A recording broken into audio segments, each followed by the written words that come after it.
40,000 ఫోన్లు ట్యాప్ 2018 నుంచి ఏడాదికి సుమారు 9,000 చొప్పున రికార్డుల పెన్ డ్రైవ్లు అన్ని ఆయన వద్దే. విచారణలో ఒప్పుకున్న ప్రణీత్ రావు ఫోన్ ట్యాపింగ్ కేసులో సంచలనం. మరికొన్నిసార్లు విచారణకు పిలిచే ఛాన్స్ ఉన్నదట. ప్రభాకర్ రావు ఆదేశాలతోనే వ్యవహారం. ఎఫ్ఎస్ఎల్ నివేదికతో సిట్ చేతుల్లోకి కీలక ఆధారాలు వేనాయట. ఫోన్ ట్యాపింగ్ కేసులో సంచలన విషయాలు వెలుగులోకి వచ్చాయి. ఎస్ఐబి మాజీ చీఫ్ ప్రభాకర్ రావు ఆయన టీం 4 ఏళ్లలో దాదాపు 40,000 ఫోన్లను ట్యాప్ చేసినట్టు సిట్ దర్యాప్తులో తేలినట్టు సమాచారం. 2018 నుంచి ఏడాదికి సుమారు 9,000 ఫోన్లు ట్యాపింగ్ చేసినట్టు తెలుస్తున్నది. ప్రభాకర్ రావు ఆదేశాల మేరకే ఇదంతా జరిగిందని, ఫోన్ ట్యాపింగ్తో పాటు కొన్నింటి కాల్ డేటాను సైతం సేకరించి వాటిపై నిఘా ఉంచారని వెలుగులోకి వచ్చినట్టు తెలుస్తుంది. కేసు దర్యాప్తు చేస్తున్న పోలీసు అధికారులు ఇప్పుడు ఈ 40,000 ఫోన్ నెంబర్ల చిట్టాను సేకరించినట్టు తెలుస్తుంది.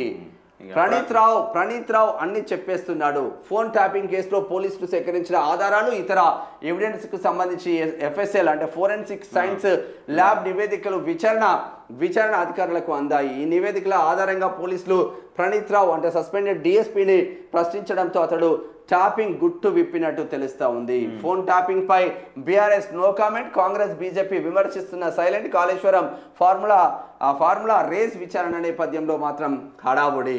ట్యాపింగ్ కేసులో కేసీఆర్ ను విచారించాలి. సిరిసిల్ల కేంద్రంగా జరిగిందంటే దాని వెనుక ఉన్నదెవరో తెలియాలి. కేసును సిబిఐకి అప్పగించాలంటున్నారు బండి సంజయ్. అరే మీరు మనుషుల దున్నపోతుల ఏంద్రా నాయన, మీరు అసలు క్రిమినల్స్ లాగా ఆలోచించారు. అరే 40,000 ఫోన్లు ట్యాప్ చేయడం ఏంద్రా దరిద్రులారా.